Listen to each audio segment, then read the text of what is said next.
Hey, welcome to another episode of Clear Lake Connections, where we talk to the people behind the businesses of Bay Area Houston. We are proudly sponsored by UTMB Health. Special guest today is Keith Nedal, and you are with Fogo, fill in the blank for me. Fogo De Chao. Chao. Okay, Yes. I'm guessing most of us mispronounced that. Yes. We've Americanized it, but it's Fogo de Chao. Fogo De Chao. Fogo De Chao, we'll take that. You know, we answer to Fogo De Chao. What does it Fogo de mean in Chao. Portuguese? Fire in the ground. Okay. Yeah. And that's the traditional style of gaucho cooking? It is. Well, it's Brazilian barbecue. Okay. So for people that have never been, and I can't imagine at this point not having been to this style of restaurant, what can the guests expect? So they can expect something a little different. If you haven't been to a Brazilian steakhouse before, they're all fairly similar with the style of service. But what you will expect is the rodizio style, where our gaucho chefs are going to prepare about 13 different cuts of meats on a fire, open fire grill, and they're going to walk around the restaurant, and they have them on big skewers, and they're going to offer you different cuts of meat throughout your experience. It's about a two-hour experience, 1.5 to 2 hours for Depending on how fast you get stuffed. table of 2, 4. Larger groups take a little bit longer. So I've been several times, and the Baybrook location is kind of unique. Tell us what makes it so different from most of the other restaurants. The Baybrook location is our smallest Fogo de Chao location. We have 55 active locations. In the U.S., we have about 80 worldly locations. We are located, some of them are new, so I may miss some of them, but we have Philippines, we have Canada, we have Mexico, Brazil, obviously, and United States. And yours is unique because of, instead of using gas, you're using real We charcoal. use charcoal. I mean, that's not unique. We're one of the newer locations that uses charcoal. A lot of them, because of building codes, have to use propane. Woodlands is propane, but Houston, which is one of our first ones in the States, it's actually the second ever built in the States, is charcoal. So a lot of our older locations still do the charcoal. We do the charcoal. But as we move forward and modernize, a lot of locations are using propane. And so tell people about your role at Fogo de Chao, because you are like, you're the opener, right? I'm the sales and marketing manager for local business. So you're going to see me at chamber events. You're going to probably talk to me if you've got a special event or any group over 10 people, or if you have basic questions regarding any type of packaging or catering, you're going to come through me. Now, and so is just this location, or do you have several locations that you do that for? So right now I am just solely over the Baybrook location, but from time to time, I've worked in the Westheimer location, which is in downtown Houston. I've assisted with other locations. I've assisted with our Albuquerque location, our New Orleans location. I could help answer questions about other locations. So I had the privilege of getting to go to your soft opening, and it was really cool to see how you brought in people from all over the country to kind of get everybody acclimated. Tell me about that process.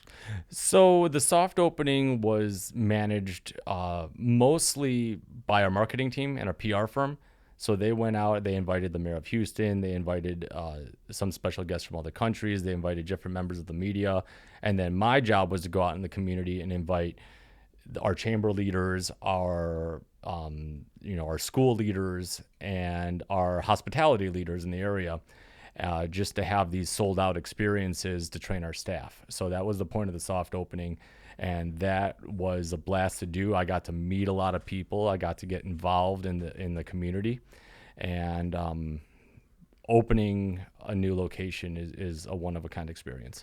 Yeah, it struck me that you had people coming from Austin for a couple of weeks. You had people, and so tell me about that training, because you guys put them up in a hotel that's close by. Yeah, and they basically teach the local workers the ropes. So you probably take the best and brightest of all the different locations. And we had different managers and trainers from different locations for each department. So we had trainers from Austin for the bar, and we had trainers from California for the gauchos, and we had trainers from Florida, working with the servers, and it may not be in that order, but we had trainers from all over, and they do that with every location across the country. Every time we open a location, they are going to bring trainers from other locations to help train local talent, and then we put them into a program called Train the Trainer. So our trainers are going to be picking the newest trainers, and then those trainers, once they pass their testing, they're going to be shipped to other Fogos around the country to help train their staff. Well, it pays off because the service is impeccable. It really is. Thank you. It's for people that haven't been. There's a little card you flip over whether you want more or less. And Yes. if you don't flip that over to red, they will just keep coming and just they're so attentive. They will keep coming. We have been working with them to say, hey, sometimes people forget to flip it or not flip it. And so to take note of what's on their plate. Sometimes they'll go by and their plate's completely full. They will ask, they'll be like, are you sure? Yeah. Oh, no, I'm not sure. I flip it over. You flip it back. So tell me about some of the events you guys host. I know I've been to a wine event where you had, it was an Argentinian winery come in, and your chef paired everything very nicely, and then you got to buy some bottles of wine on the way out. Absolutely. We have 2 special events that we host quarterly. So our most popular is our wine dinner, and every quarter we partner with a different winery, usually a South American winery, but we've worked with some other ones as well, California, Napa Valley wineries. And that will be a special one-price dinner that you reserve through Open Table, and it's in a private room, and it's limited to about 35 seats. And that's where we're going to pair different wines from said winery with a special menu item from our chef. And some of these menu items might be something that you would experience coming every day to Fogo, or it might be a completely unique item just for that event. We also do a quarterly bar Fogo event where we host an event in our lounge and bar area, and that will usually be partnered with one of our spirits that we want to feature, an old fashioned or a caipirinha, which is a traditional Brazilian drink, and with some of our bar Fogo items, small plates, Brazilian empanadas, candied bacon, and things of that nature. And that's a great entry point for people who aren't quite sure to come and taste it. You get a couple of drinks, you get, like you said, all these bar bites, including some of the meats as well. And we have meat carving boards that we can bring out. And but it's a great, like, if you're not quite sure if you're going to enjoy the concept, it's a great way to kind of dip your toes in the water. Absolutely. So, and the drinks are fantastic, but the food, the bar bites are actually really, really, they're really outstanding. Thank you. Yeah, the bar bites is something that we've been really working on, like a next level lounge type mentality where it's going to set us apart from some of the other Brazilian steakhouses that you might be familiar with by really elevating the bar food. You don't have to just come in and do the full rodizio experience with 13 cuts of meat. You can do just the market table. You can come do some small plates. You can order a burger. You can do just one cut of meat. So that is one thing that's going to set us apart from some of the others where you just get, you purchase the one meal. And so how has business been? Has it met expectation, exceeded expectation? Because I remember at the soft opening, I was talking to you and I said, you're probably going to kill it here because of just the constant flow of traffic. Absolutely. In all levels, walk-in dining. I mean, we're in a really great location. You get a lot of people stopping for their cruises. Mm-hmm. They're staying in this area. They're looking for a bite to eat. They're asking from referrals to hotels. A lot of our hotel partners are sending us a lot of business from their hotels to come check us out. We're always asking people what they're doing in town. That's the most common is hotel sent me over. And then same with our groups, our large group dining, everything from 10 to 50 tops to company buyouts where they're buying out the restaurant. We're really, really pleasantly surprised with the feedback that we've gotten from the community. Well, good. So tell me, how did you get into this business? Because you've had a long and storied past to get to this point. I've been a sales manager for almost 12 years. Before I started my sales career, a few companies ago, I was actually a professional stunt performer. And I've worked for Six Flags. I've worked for Medieval Times. I've worked for the Illinois Shakespeare Festival, focusing mostly on stage combat and stunts. How'd you get into that? I was an actor in high school. Okay. Went to college on an acting and theater degree. Through that, kind of fell in love with stage combat. Got to work for the Illinois Shakespeare Festival as a fight choreographer. Worked for Six Flags for a little while, doing motorcycle stunts and stage combat for them. Eventually ended up getting picked up by Medieval Times and being a stunt performer with Medieval Times and A Night in the Show for almost 13 years. And then that's when I made the transition from being in the show at Medieval Times to doing sales and marketing for Medieval Times. You can only jump off of horses on purpose for so long before the knees start hurting. That would be my guess, yeah. And so made the transition to marketing and sales, fell absolutely in love with it and working with the different communities and kind of moved on from there. So that's how I kind of ended up with Fogo. Yeah, and so the restaurant business is pretty tough. Talk to me about, let's say somebody thinks they want to get into it. What do they need to look out for? What would be your advice? In sales particular or operations? You have two sides. You have the sales and marketing side, and then you have the operations side. So if you're looking to get into operations, to be a floor manager or a general manager of a restaurant, you have to kind of be mentally prepared that those hours are brutal. Some restaurants are late night. You have Bar Louie right next door. They're open till 2 a.m. So if you're a general manager or a floor manager for there, you're not getting home till 3, 4 in the morning. At Fogo in particular, some of our managers who work really, really hard, they close down the restaurant at 11 o'clock, midnight sometimes, depending on how long people are deciding to stay. And you're not getting home till 1 in the morning, midnight, 12:30. So you have to prepare yourself for that. And also we're opened when everyone else is off. Right. So holidays, weekends, you're going to be working. It's actually a requirement to work as a server or a bartender or a manager at Fogo that you must be available during those times. Late nights, weekends, holidays. You're not always going to work them, but you have to have an open schedule. Even myself as a sales manager, where you would think of more of a 9 to 5. Now, where the sales manager part is different is that, I leave at 5 o'clock. I may not be going home. I may be coming to a networking event in the community, or I may be hosting another event somewhere else, or I may be going to go meet with a client because I can only meet with them after 5 o'clock. So you have to also look at it like that.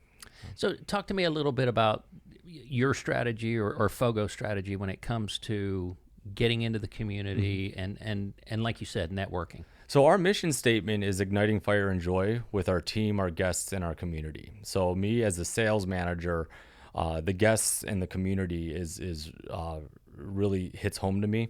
You'll see me at different ribbon cuttings when I can make it. You'll see me at networking events. You'll see me sponsoring different events. I just sponsored the event for Clear Lake Chamber at the Business and Wellness Expo.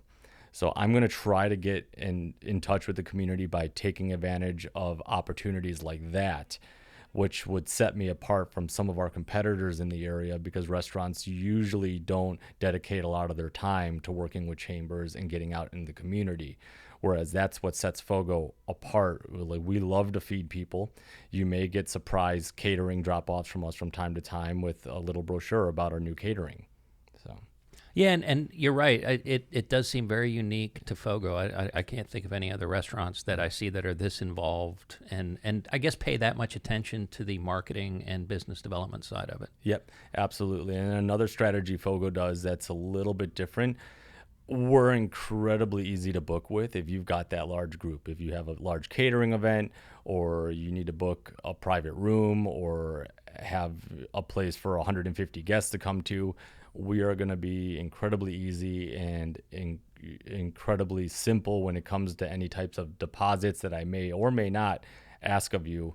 Being very upfront and very honest about what minimums are. We're just going to be a lot easier to work with. Well, and you also, if I'm not mistaken, another thing that sets you guys apart is you'll take the full experience to another venue. We will.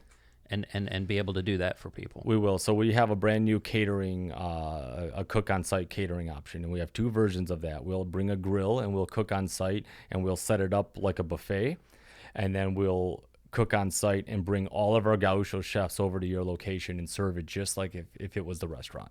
Okay, that's probably a popular option for weddings and things like that. Very popular option for weddings, but don't forget we also have classic catering too. What you may experience, you order some catering, we come, we set it up, and we leave. Okay. So we have that as well. Okay. So you said on the operations side, it sounds like not only is it a lot of time for those folks, but they probably have to put their time in too to get to those different levels. They do. Fogo hires every operations manager from within. So if you're going to look to grow with Fogo, you're going to start as a server, as a bartender, as an office admin, and then you're going to work your way up to maybe a customer service representative, or someone who works with the catering and banquets, and then you're going to move your way up to manager, and you're going to work your way up to general manager. It's a little different with sales.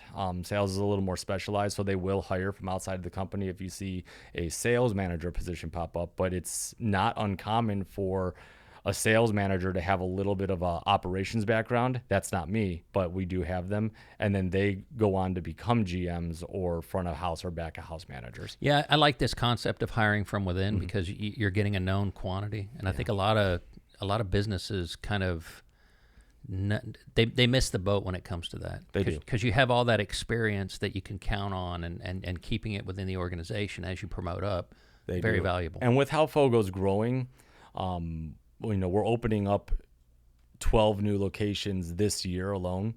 These managers are going to have the opportunity to be moved to new exciting locations in California or New York, or the DC area is also another one that's growing. Yeah, so. I had the.